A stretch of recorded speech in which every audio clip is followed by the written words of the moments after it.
asking about the 4080 transmitter, the skinny one. For the life of me, I can't think of the name of the transmitter. Over.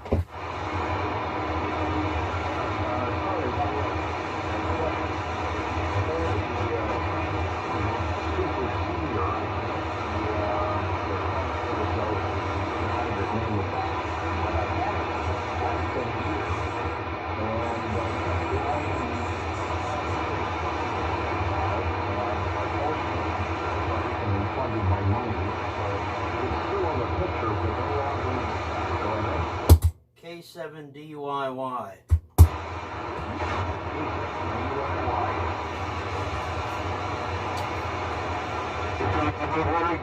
Good deal, Perry. I'm glad you couldn't think of it. Go ahead, Henry. Yeah, you should come up and club when you get done. Thank you very much, Christy. Appreciate that. Well, hey, I'm glad you got your money back. Bring it back up to the street. Oh, no. I'm going to go to you, Kevin, right? Hey, I'm going to send it on up to Z and I, if that's okay, guys. Okay, Kevin. That's the name of the transmitter, the Super Senior by K7DYY, over. Oh, I thought that was You can pick up K7DYY if you want to. Go ahead, let's see if he's out there. How about a K7DYY break? K82Z and I to pick it up. Kev, you off the phone yet? Over.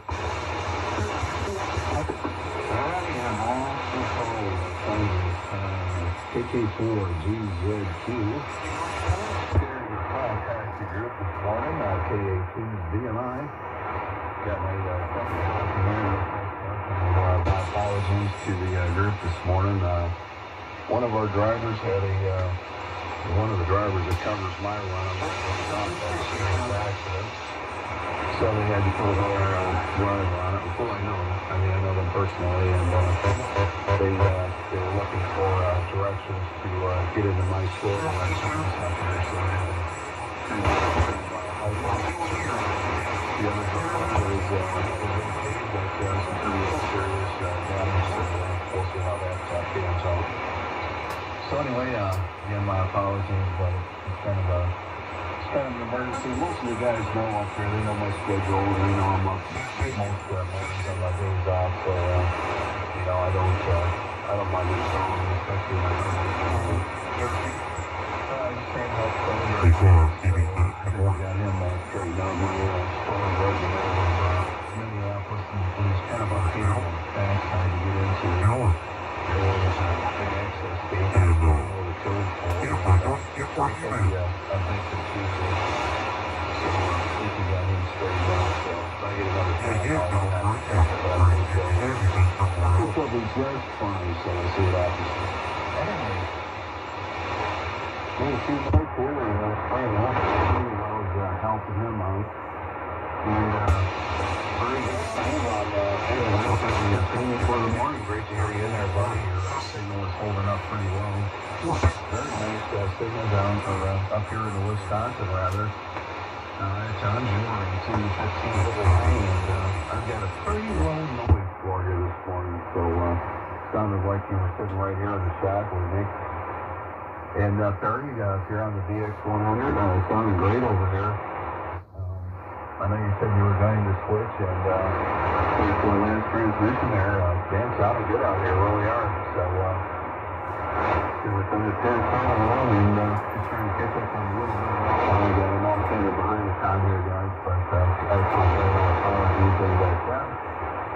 Sounded good on the Ranger, the DX1. Working on the HT129 with the D104 plugged into the Ranger. Sounded fantastic up there, great signal. And at times you're up on almost 30 over 9, so terrific. To answer your question, I did not get a chance to answer your email yet. I appreciate you answering on though. Yes, we are on the brand new amplifier running the OM here this morning. Nice full 100 watts of carrier going out to the 600 ohm open wire fat antenna, 100 feet in the air. And the antenna is 260. Of course, running the Flex 6400 here this morning.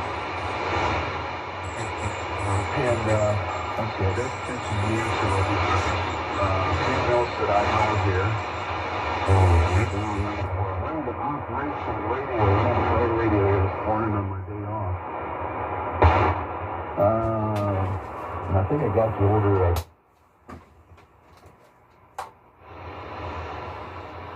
WTBNY. What are you on this morning? I'm glad you pulled yourself away from the AOT DNR.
I think Steve turned it over to me. Let me double check. Alright. W2BNY in the group W3MMR. Alright. Bands up and down between you and I, Steve. Not too good here this morning with us, but everyone else is coming in Q5. No issues. I'm over here switching back and forth between the NC303 and the Hammerlin HQ140X, and boy, this NC303 is wide, man. When it's on the wide bandwidth, on its widest bandwidth. There's guys up on 3895 that I'm hearing. They're running about 3 kc, so they're on what? 3892 at the low side of their signal, and I can hear them without a problem.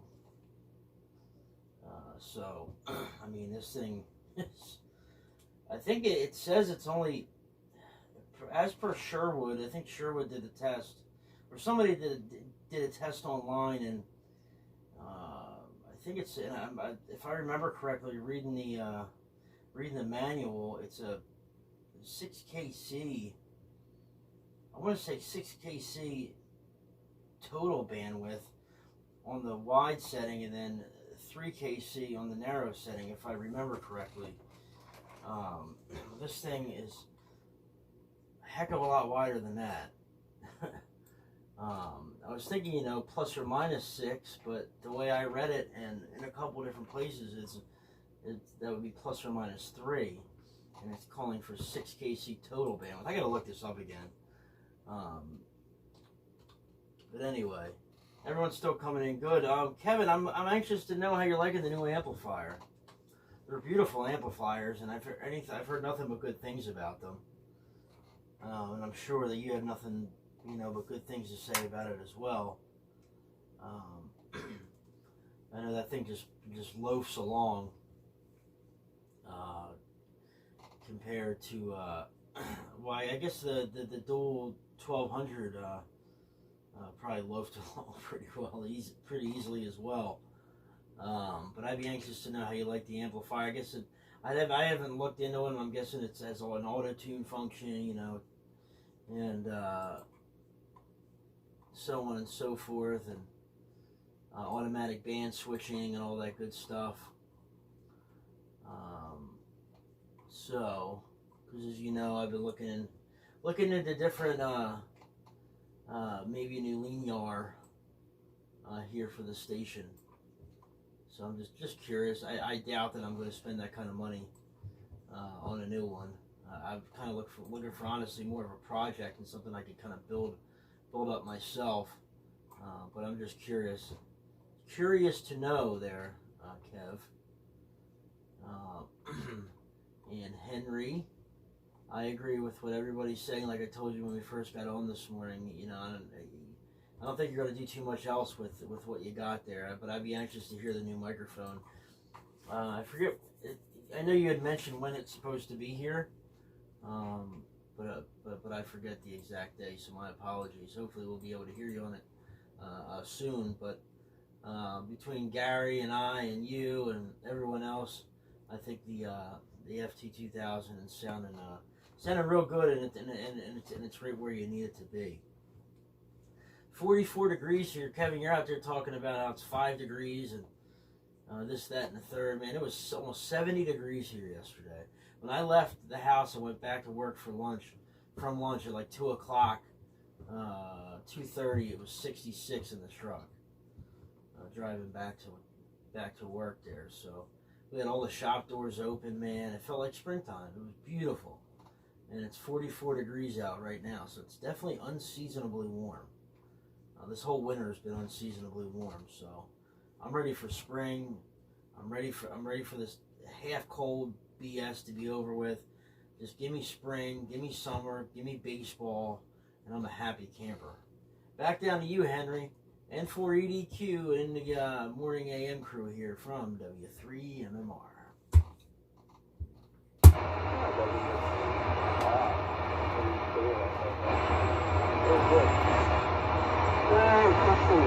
Okay, yeah, that's nice and supposed to come sometime on Friday. Here sometime Friday, plugging into the front of the gate. See what it does. It sounds like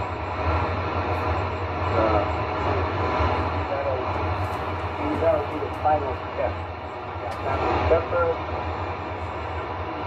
Here that I got, that'll be the exit door.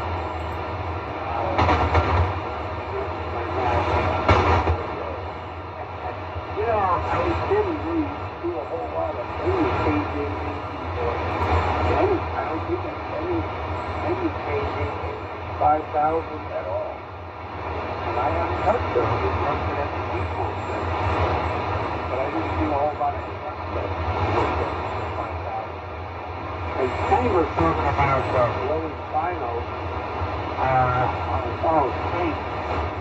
That's the only thing that has me concerned on this Quadra here with running it on AM. But I think as long as my SWRs are okay, I should be alright with that. So we'll see as long as I don't overdrive it or do what they say. But that's not running a solid state amplifier. But maybe what I might do, I have the room for it, I might get another amplifier, maybe, for the 2000. Once we get this audio nailed down, I might get another amplifier for the 2000 and probably get one more soon. That might be a whole lot better for me. That way I don't have to really be too concerned about blowing the Quadra. I've had the Quadra for quite a while. I like the solid state, but like sometimes I'm done time of loading that thing up. They're expensive. They're like over $4,000. They're up there. Kevin's got a nice amplifier there. He told me he has to put 2 20 watts on that. So that's quite a funny job. I think he's on it right now. Alright, let me give it back to the KK4GG2. I'll probably make another round, and then I gotta get dressed. I'm meeting somebody this morning. We need to build them a house. Well, we'll see how that goes. I'll just let you do about 9 o'clock. I have a few things I gotta do to run by and stuff like that. So, see what happens. But they're driving. They actually went from Florida to Texas. And then coming from Tennessee over here. So with that, KK4GG2.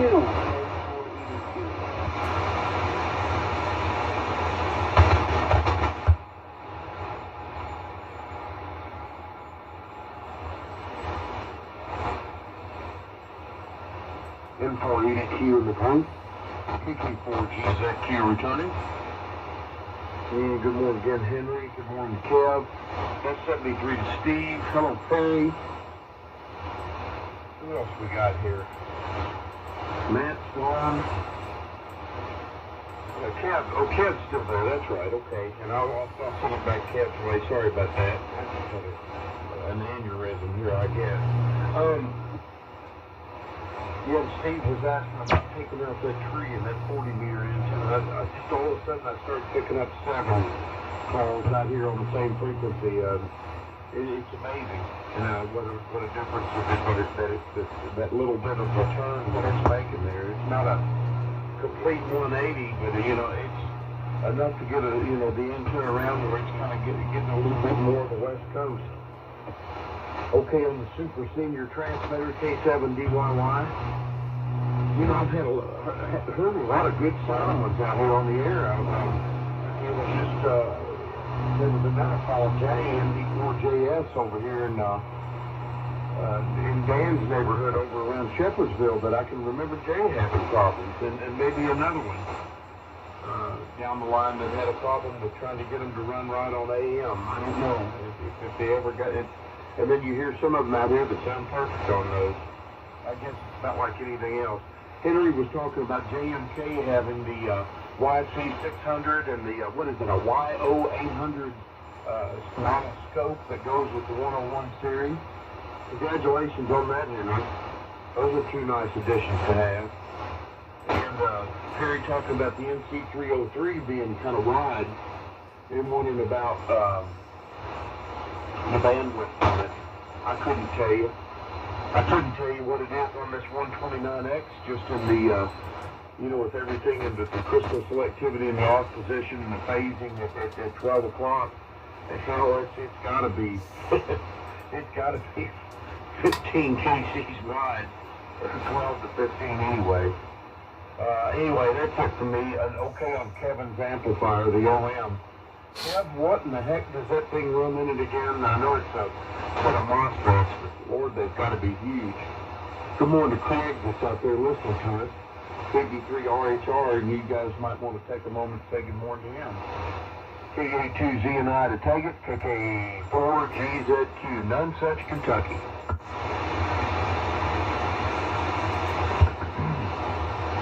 All righty, Kevin. I'm pretty sure you can hear me because you were almost 30 over. So get your pens out, get your papers out. I'll give you a whole rundown on the amplifier here in a second. KA2Z and I for returning. Everybody's just got a good signal sounding good. A lot of notes here I got to comment on, so I'll try and go down through them as fast as I can here. So I know I promised I wouldn't get into any more of those buzzers, but I'll try to make this quick here. We'll say 73 is the you, Steve, and yeah, you're not the only one that's had trouble with it. I can't worry about it. So, as Kevin had mentioned, you know, Jay's had problems with them. Michael, WA9AAM's had problems with his. And there's been a couple of others that I ran into. I wasn't going to order one, but I feel like every time I was getting ready to pull the trigger, popping up anyway. Don, W9BHI, has had kind of an issue with his is, any little bit of SWR, and he kicks it right out. So it's just like it's a little too temperamental for my liking. Too bad they didn't go to some kind of an LD Moss technology where, man, those LD Moss finals, I mean, man, that things, you can put them out 6-5 to 1 SWR, them things are just incredible. And if you've never seen the videos on LD Moss, the 188, just an incredible device. Perry, very good on the NC303, being a little bit wide. You were mentioning the guys probably hitting 38.92, and that's exactly where they were at on my pad adapter.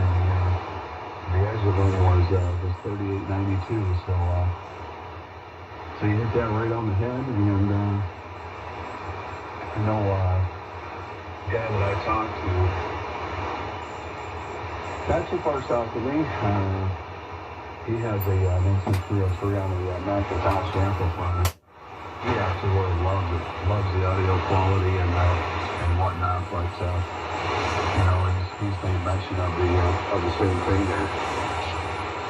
And but he likes to listen wise, and during the daytime, because I was kind of saying in my inbox, down 3870, there's nobody around us. So we're on wide like that. There is nobody to bother, and really nobody on during the daytime. So it's just the same 3 or 4 guys there, and so I kind of hang out all day long down there in 3870, both of my days off. And of course, when I'm working, that's the schedule. And the only time that I can get on in the work week is from 10 in the morning until 2 in the afternoon.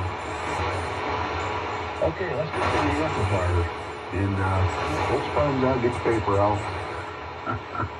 Kevin, are you listening? It is not MOSFET. It is not solid-state. It runs a GU84B Russian tube. It's a 2,500 watts dissipation tube.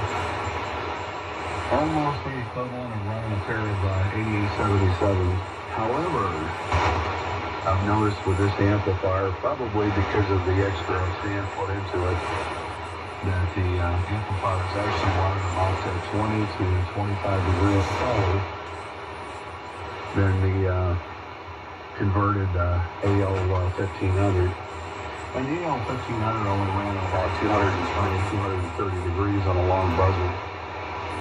Each one of those tubes is good for a maximum of 485 degrees Fahrenheit. So with a pair of them at 230 degrees, it wasn't even breaking a sweat. This GU84 tube was built for the military, and can be run supposedly 20 to 30 minutes at a crack without any cooling in an emergency situation. The amplifier does have 2 inputs in the back. You need 2 240 volt lines to power it up. It has 2 transformers in the amplifier. And the thing is, Perry, it is manual tune. They do Program does bank auto-tune amplifiers. This one has some unique features to it, but it is manual tune, manual band switching. And again, like I said, two 240 volt lines to power it up. Each 240 volt line is 15 amps. And it needs to have 15 amp service on it. So it's going to be a unique beast, and we're on it right now. 400 watts of carrier, and looking at the temperature, and I haven't even broke 200 degrees yet. I think this tool here is good for between 475 and 500 degrees maximum operating temperature. So we're not even working at it at 50% of its max capabilities yet. The amplifier does have like I said there, I can look over right now, and it's got the temperature sensor on it. There's got a host of other things on it, so that if you mistune it or drawing too much grid current or the amplifier gets too hot. If the amplifier gets too hot, it will actually put the amp in standby and let the fans run. You know, the fans will continually run. The amp will go into standby, and then you can transmit again once it cools down. But actually, I've never even gotten close, and I probably never will. I've done a couple of 10, 12-minute buzzers on it, and I've never reached more than about 215 degrees on the amplifier. So it's plenty I think it's 72 degrees here in the shop, so it's running at room temperature. So it looks like a very promising amp thus far. So that is the rundown on the amplifier. And I was just kind of wondering if you were running the same audio tuning to the DX100, man. The thing sounds fantastic. But if I remember, it seems like on your pictures, I think you had a D104 sitting on the bus. So you might have a D104 plugged directly into it. Man, it sounded fantastic here this morning. And Henry's about 5'9", 5 over 9. Perry is, 10 to 15 over 9. Kevin, you were encroaching about 30 over 9. And Steve, you were at 10 to 15 over 9 when you signed out. And, did I miss anybody? No, I think I got everybody. I said, I'm sorry, guys, I didn't want to have a bunch of this, but everybody was asking about the amplifier, so I thought I'd throw my 2 cents in on that. And one more comment quick, Kevin, nice job on working on the Mach-3 down there, getting ready to some of the work on it. He's got a real nice setup. I love the tower down there, the way you got your set up, some nice heights on everything, so, it's no wonder why you put such a formidable signal. You're doing a really nice job here this morning. So, let me keep this moving along. Again, my apologies for the long transmission. Steve has signed. He said 73. So again, good morning to you, Steve, if you're listening, and great to hear you on, buddy. We're not looking at the amplifier. We got markers just for if you guys are curious. 197 degrees. So I still haven't broke 200 degrees on that transmission there. Over to you, Perry. W3 MMR here in the Flying Greek Forum. KA2 ZNI. KA2ZNI in the group. W3 MMR. Hold on 1 second. Sorry. Gotta switch something around. What the hell is it at? Hold on. Hold on. Sorry. There we go. I was plugging in my mod monitor. I have the LP500 and I have 2 USB cables. I have one going to the one PC of the Anon operating position, and then another USB cable from the LP500 to this PC on the on the boat anchor station, so I can monitor my audio via the software interface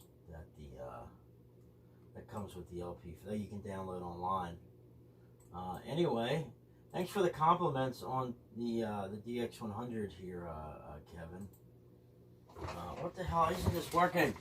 Hold on. I have to restart it. Yeah, this is just a D104. No external audio chain. Nothing like that. It's a D104 plugged directly into a 4-pin mic jack that I installed up front, in the front of the thing, so I could use push to talk through the stem of the neck of the D104. But it does have a host of audio modifications that were done to it. I did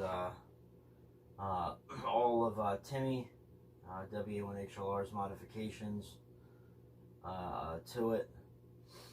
When I got this thing, it was a basket case. It didn't work. It didn't turn on. None of the tubes lit. So after getting it fired up and getting power to it, getting the tubes to light. I started off, I think it would only do about 70 watts of carrier, 60 watts of carrier, had a real bad hum.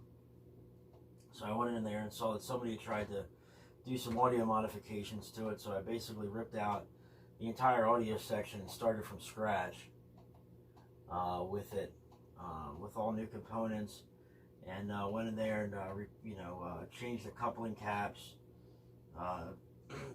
What else did I do? I added negative feedback across the driver stage,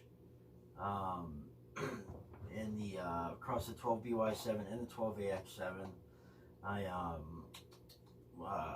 upped the grid leak resistor, so the D104 would see a high impedance load. I think I put a 5 meg resistor in there, maybe higher, maybe 10. I don't think I had a 5, so I just threw a 10 in there. Fixed bias on the 1625 modulators. I turbo modded the mod transformer, where you hook the mod transformer up backwards, and then you add a you add a signal wire basically from the cathode, from the anode of the 1625s to the mod transformer. And it really helps out with positive peaks. I went from barely being able to hit 100% positive to easily getting, if I wanted to, I could really crank this audio up. Yay. So you crank it way up there, and it's about 150% on the audio. Crank it even more, it starts sounding like crap there, but and get really get some positive peaks out of this thing. There's no NPC mod, no negative peak clipping. So I just try to monitor the audio and try not to go past 99%. And generally when I'm speaking, I'm right around 120 to 130%, and my negative peaks are right around 97 to 99% on the negative peaks. Also retubed the entire thing with all new old stock RCA black plate tubes. The 12AX7 is a tongue sole, a new old stock 60s tongue sole 12AX7 in the audio section there, which probably makes no difference from any other 12AX7. I just wanted to splurge and thought I'd put a really good one in there. I actually have a Mullard 12AX7, 1956 Mullard 12AX7, new old stock in immaculate condition. That was given to me, and these audio guys go nuts over those tubes, man. And I had a guy offer me $150, sight unseen, untested for it. Another guy offered to trade me 6 new old stock RCA black plate 12AX7s for it. And these audio guys are nuts over them. And then I upped the screen dropping resistance on the finals and the 6146s so they operate in Class C all the time, and added neutralization to the finals as well, because I was getting an oscillation issue when I would unkey. It would oscillate, so I added neutralization to the finals there, and everything seems to work. This thing just works. The only problem I had, when I solid stated both supplies, the high voltage and low voltage supplies, the low voltage transformer did take a crap. I smoked that. I have a parts rig, so I was able to swap it out with that one in there, and I blew a 12BY7, took a crap on me. But besides that, this thing's been working great for a year now. I can turn this thing on every day, and it's always where I left it. Never have to touch it, retune it. I always do, I always check it, but it's always right where I left it. And once this thing is warm, it doesn't drift at all. I mean, this thing hasn't drifted in the past 3 or 4 transmissions, so the thing just works, and I love it, and I'll never get rid of it. So thank you for the audio compliments. A lot of guys mistake this for my Anon, and they can't tell the difference. I don't know if I believe them or not, but a lot of guys say, "Oh, I thought you were on your Anon," or "I thought you were on the DX100 when I was on the Anon." So for just a D104 and a radio that was made, or a transmitter that was made in 1956. I'd say that's doing pretty good, and real good on the amplifier there. Kev, sorry for making an old buzzard. we'll keep it moving along. Back down to you, Henry, on the fabulous FT2000 and 480Q in the group, getting these tubes worn from W3 MMR.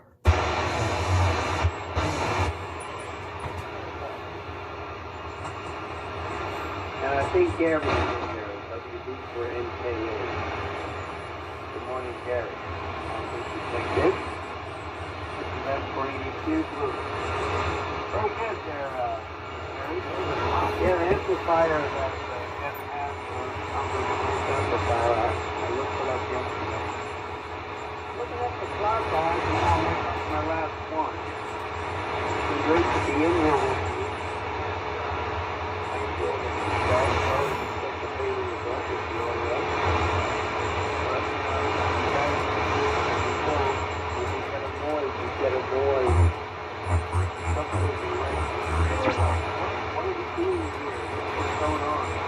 Sometimes you can't hear yourself, sometimes you can. Still, feedback from around different areas. Anyway, I'm going to go ahead and turn it over to WD48 down there in Deltona. And then Gary, you give the factors to KK4 and UG2. Everything's playing, guys, so I can't say, but you may want to turn a screw or two today. Hopefully, maybe have a contract going on building another house. I have to get a wicket this year, so help out. And we're in between the rubber with that, so it doesn't help us. And as Steve was talking about, actually, I'm in the middle of the same thing. You gotta stay out of it. But you make it, break it. There you go. WD4, N480Q. You got that as me first.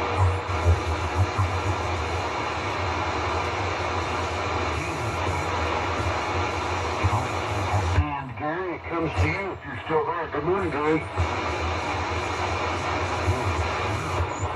Good morning. I am not hearing anything. I'm hearing carriers, almost no voices. Trying to figure out what was going on here. So I'll go ahead and let it pass on now. Hope I'm being heard. But yeah, literally, I'm hearing strong carriers. I'm not hearing any modulation through those carriers. So I have to flip out a few other radios just to see if what I was hearing was what I was hearing. So this is WD4NKA. Must be WD4NKA. Yeah, it has. There is some strange, little difference going on out there this morning for sure, Perry. I mean, Gary, golly, my brain is just... Wow. Anyway, good morning to you, Gary. WD4NKA with N480Q in the group, and Henry said he was stepping out. Good morning in 73, Henry. And tell you what, you've got the rig sounding pretty doggone good. I don't believe I'd do much more to it. Maybe add that microphone that you talked about. And good deal that you guys got that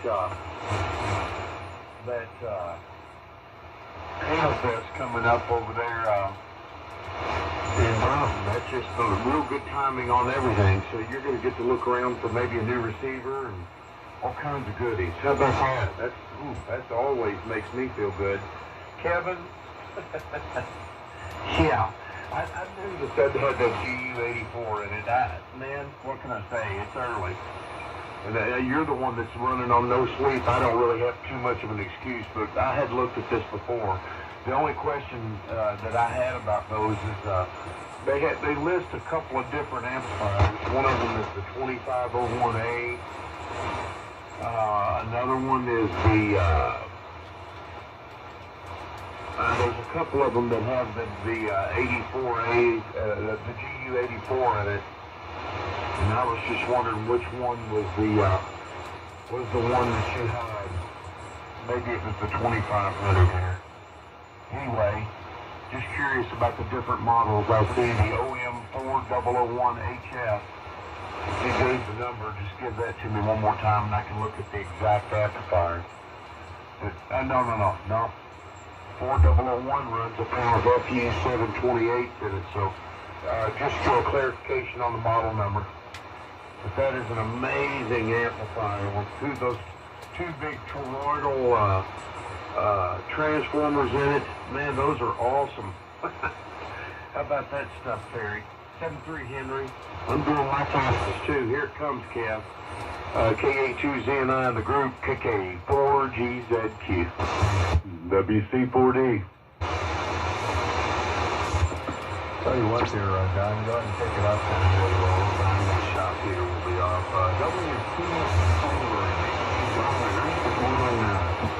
Good morning, Don, and then you can just throw it up to me there. KA2ZNI, WC4D. Well, I got really high power line noise this morning to wake up to. That's always a wonderful thing. It's running about 20 over. I sent Perry a text to tell y'all. I figure Kevin never has his phone near him when I send him texts real early in the morning. So I sent it to Perry, and then Perry didn't pick it up. But, yeah, I'm Story of my life.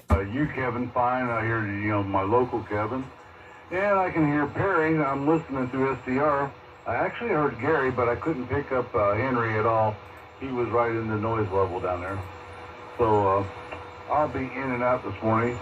I was up to about midnight last night, well, about 11:30, quarter to 12, watching a basketball game.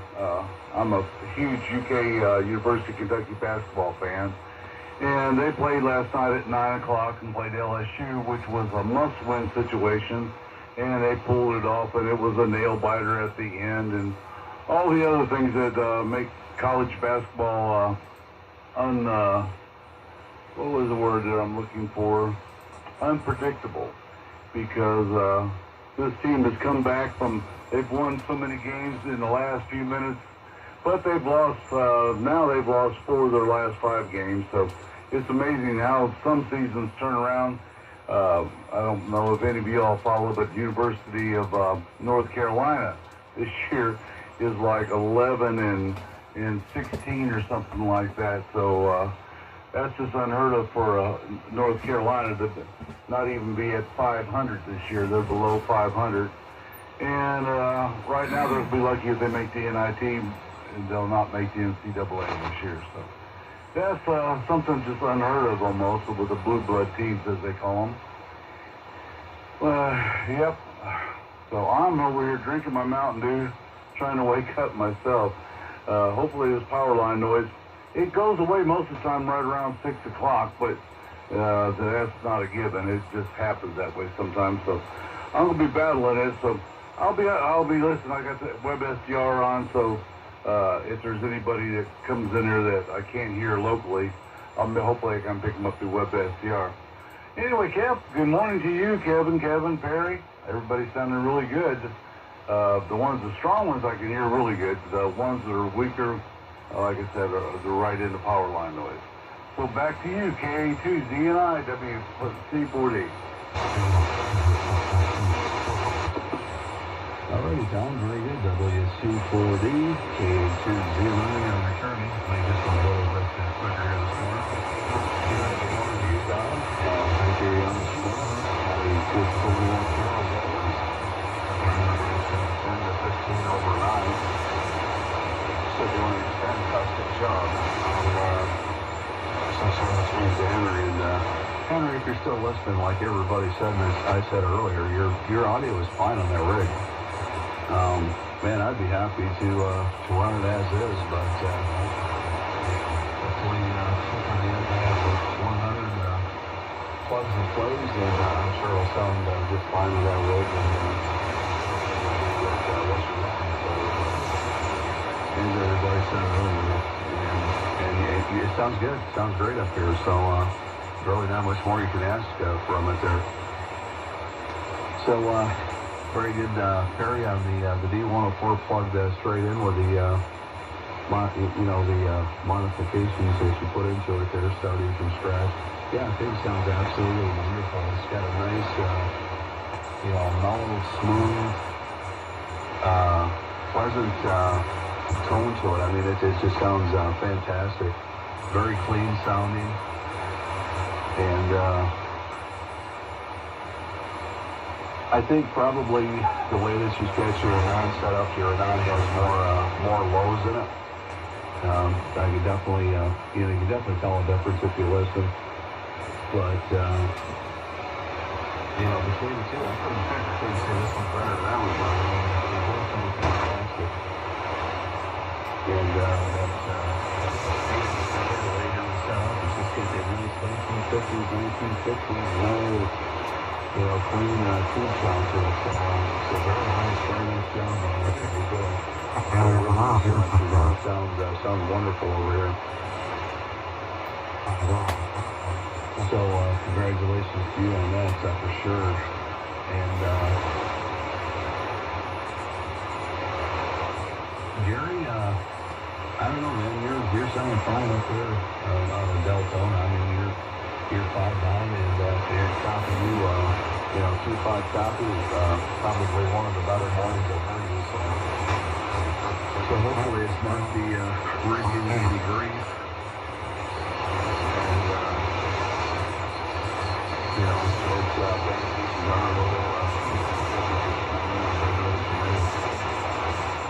I noticed that yesterday, a couple of the guys local here that I talked to, usually have no problem with it. Usually 10, 20 over 9.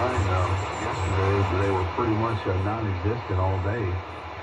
So last day or two, the band's been kind of flaky, but on the same,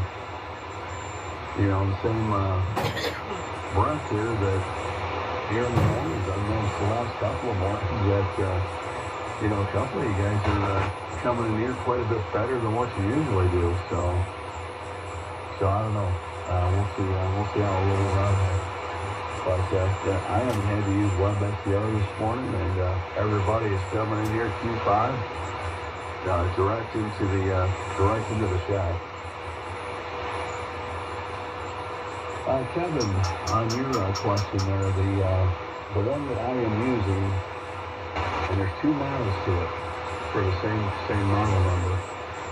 One uses a single FU728. Which is the equivalent of an 8877. They have the same spec. And I told them I wanted to use a pair of 2728, a little more expensive amplifier, but I wanted to use that one. It's very popular difference, and I've got a line on the guy that sells those GU84 amps. It's pretty nice. It's almost $350 for it. Shell out the money for the amplifier, but picking up a few for $350 and setting it on the shelf is certainly a lot better than paying, $1,000, $1,500 for a single 8877. And the one that I'm using, Kevin, is the OM Power OM 2501 HF amplifier. And that particular model was we ordered it with a single FU728, a couple of $100 less than the GU84 tube that I'm running right now. So they just wanted to especially the one that I have, like I said, was the manual tune, manual band. I only stick on a couple of bands, and most of the time, 99% of the time, I'm just on 75. Once in a while, I'll get down to 160. Once in a great while, up on 40 meters. So for my operation here, it's just fine, but they do have the auto tunes, and man, they're expensive. To get the program of what I'm running now, the amplifier without a band switching is about another $2,000. So, but I mean, they're built like the same. I bought a really good amplifier back when I was getting back into the hobby a couple of years ago. I would have just bought one of these if I'm done with it. The thing is, I will say very impressive. Very impressive. So, but longevity, that tells a story. It's, down the road, how long we go before or if we have any problems with it. But as of right now, I can say that I am thoroughly impressed with it. So, Don, sorry about the bad line noise down there. Hopefully that won't be an ongoing problem for you. But at least on this end, boy, you're sounding too positive, buddy. Like I said, 7 to 15 over, and that ICOM 7600 sounds really good on the end.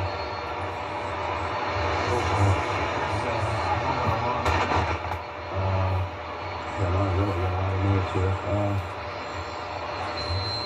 Back over here, carrying that fine-sounding DS100W3 MMR here in the fine group this morning.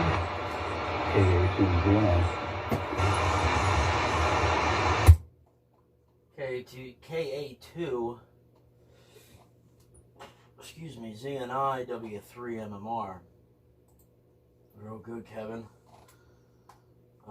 Great copy on you this morning, Kevin. You really sound good. I know you've been working on your audio a lot. We've been talking about it off the air. But it really sounds good. And you heard the recording yesterday. Listening to you on the NC303 this morning, and at any bandwidth on the 303 here, and you sound great. Now, I was just looking up the specs here. A guy did a test, W1VD.com. Did a bunch of boat anchor receiver tests. W1VD.com/BA receiver test.html. I did like the 303, the National 183D, SX28, R390A, HQ120, the SP600, a whole bunch of them, Collins 75A4, and I was looking at the manual. The maximum AM bandwidth or the IF bandwidth is about 8 kilohertz in this thing. 8 kilohertz total bandwidth. Now, the frequency response is flat out to 2K, then it's minus 2 dB at 2K, minus 5 dB at 3, minus 10 at 4, minus 15 at 5K, and minus 22 dB at 6K. So it's really not a sharp, drop off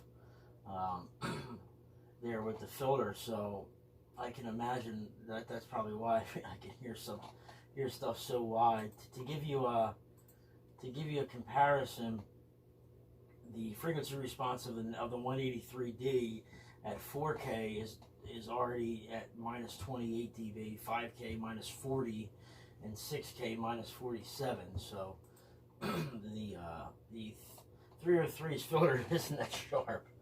So that explains a lot of that. Good morning to you, Don. Don, you're strong up here this morning, man. Too bad about the line noise, but I've been having some kind of line noise here too. It happens every time it rains now. I know some people say, well, it usually happens when it's dry and it gets better when it rains, but there's some things, I forget what I was, I have a friend of mine who's an engineer for Pico. I met him through all this interference issues I was having with my neighbors. And he told me that, I forget what he said, one thing gets better when it's dry, the other one gets better when it's wet. I forget what piece of hardware. So it seems to happen more when it rains, and it's brutal. I mean, it's like I don't know, it's probably a 10 to 15 dB increase in noise and it's just like a constant, like, I don't know, it's a buzz, and it's a buzz that is power line noise. It's hard to describe, but anyway, I heard it a little bit this morning, on and off, just quick, like it sounded like it was arcing, but the noise blanker knocks it out pretty well on both rigs here. So, hey, good morning to you, Gary. Gary, you got a big signal up here, man. Probably the best I've heard you since you upgraded there to the new amplifier. So, hopefully you can get the receiver situation straightened out, or maybe we're all just piss weak. Who knows? With that being said, I'll send it back down to you, Kev, because I think you said Henry signed. So, KK4GZQ, and I'm going to go fill up my coffee mug. I'll be right back. This is W3MMR. Well, okie doke. W3MMR and the group, KK4GZQ. Morning, Gary. W4NKA. They're in Deltona, Florida. I'm getting on frequency here, guys. Just trying to line it up here. Sorry about that. Kevin, thank you for the further information on the amplifiers. And okay, on the OM2501HF that you can get with the your choice of an FG728 and a GU84. And the GU84s can be bought for about $350. That's pretty good. That's good. For that kind of power. And of course the single SU728 you said $300 less. And then they've got a manual tune unit versus an automatic tune. You know, yeah, I'm with you. I think the manual tune would be for my purposes. I don't know. Kind of like power windows on a car. All the gadgets and backup cameras, and the more they add, it just makes for more problems. I can still roll down my windows myself if I need to. Anyway, talking about power windows versus the old crank. I'm still not too lazy to roll my window down. Anyway, just a joke. Barry said some line noise going on. Let's see what's happening at your place, Barry. Henry got out of there. And Don... I think Don signed, didn't he? I'm not quite certain if he did or not. I know Henry did, but anyway, Gary, coming back your way, the WD4NKA and the group. Good morning, Deltona, KK4GZQ.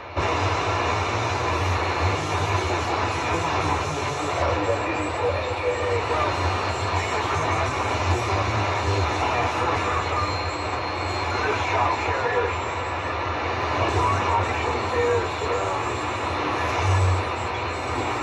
Making a terrible highway. I went to Kenwood to see if there was any modulation. Everybody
nothing, Don. You just go ahead and I guess you can send it on up to Kevin. Morning, Gary. Go ahead, Don. Yeah, Gary. I can hear you fine for you. Even though I got almost a 20 over noise level, you were riding in on the peak of the noise level, I guess. I don't know. There's some strange stuff going on over here this morning, too. And I just got those constant buzzing. I wouldn't be able to copy anybody if I didn't have my BHI speakers. I'll turn the DSP on that thing. And when it's buzzing on that thing, you know, and you're hearing noise, because normally I don't hear nothing. I just hear the people. It takes all the noise, all the static, well, not the static, but any of the atmospheric noise of the thing. It takes it off, and I just hear the people. I love that speaker.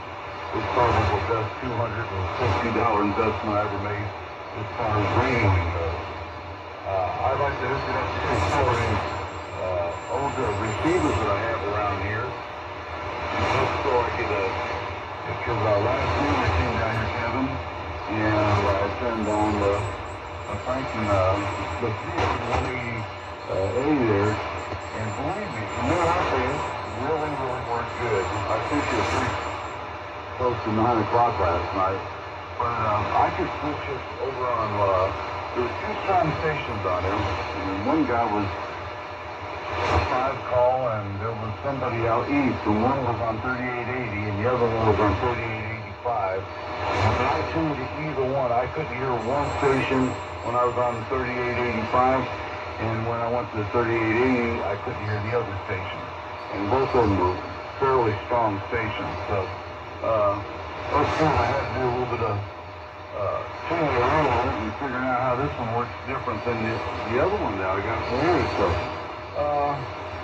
this was really quite good for me. I did change the captive today. I haven't been around for a gallon, but I just didn't get to them yet. And Bill Carter came over here and looked at it, and what was that? Where he looked at where the clock, goes on it.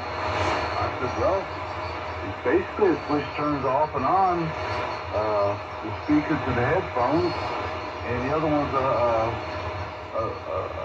calibrator, crystal calibrator in there. And he looked at it and said, okay, why did they put it there for? Can't answer that one.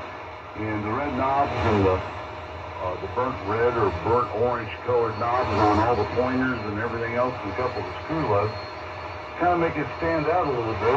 But like I said, it plays really good. And it worked great on 80. When I got on there last night, I was listening on sideband and the AM stations, all up and down the band everywhere, and it played just great. I mean, everybody was ready to tune in, and you just got to get the right combination of pushing on it and make sure you don't put it on the upper or lower sideband. You got to leave it on both, and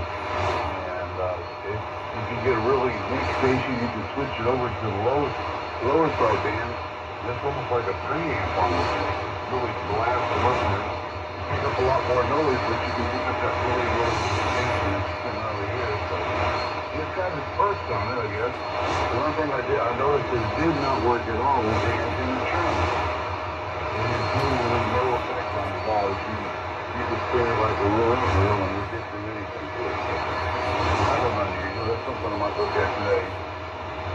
I have a luncheon today with the CW VX operator group. It's a group of both guys that some of them tell me they got their license before I was even born. The stories are interesting. We usually go to one of the local restaurants around here and have some pretty good food. And it takes away about 2 hours of the afternoon, which I enjoy doing because I love hearing the stories. One of the guys there at the station in Puerto Rico, at the same airport station I was, and he was basically leaving the base just within, I think, the same month that I got there. So I never got a chance to meet him, and some of the stories he told me that he used to do while he was stationed at Ramey Air Force Base in Puerto Rico is pretty interesting. And, Kevin, we're all hangers with that amplifier, trust me. I looked it up too, and the jewels started just flowing. It's a beautiful piece of equipment that you got there, and I was able to be a proud owner of that. No doubt. I'm really liking the 1500, and I can't even imagine you having a pair of 8877s in your 1500. I haven't really looked inside mine that much other than just look through it, but I guess there's enough room for another two, but it must be crowded. That's all I gotta say. I'm not even got the blow over to two of my Teslas. Maybe the whole chassis is not impressed, but you know what I'm trying to say. And just Pressurized. I'm not awake yet either. Kevin, you make a problem last night. My gosh, that was a wheelbiter. I like to went crazy over that thing, especially at the end when they cut it down to 2 points after a 15-point lead. Oh no. And we lost to them last year at the last second. So I didn't want to have to go through all that all over again. And Barry, I was struggling to hear you this morning. I tried to listen to you on the Web SDR, and you're not even coming into the Web SDR as strong as you normally do. And carrier-wise, you got all kinds of carrier.